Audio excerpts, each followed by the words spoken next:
L'Agència Catalana de Residus ha celebrat aquest divendres a Amposta una sessió d'informació i debat per implicar diferents administracions i la societat civil del territori en la millora dels plans per gestionar els residus.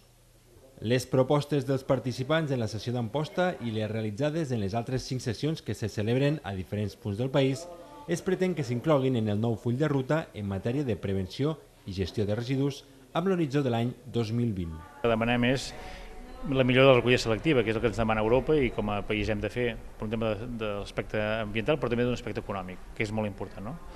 I per tant tenim com a objectiu arribar al 60% de recollida selectiva a tot el país. Avui per avui estem un 39%, creiem que és possible fer-ho. Tenim comarques que estan ja a un 60 i comarques que estan a un 20, per tant hem de treballar. I per tant volem donar amb el nou pla un seguit d'estímuls i eines perquè tots ciutadans, ens locals, actors privats, hi arribem en aquest esperit, no?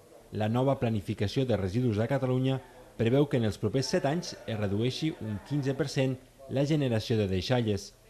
L'aplicació del programa suposarà també la reducció del 30% de la petjada de carboni.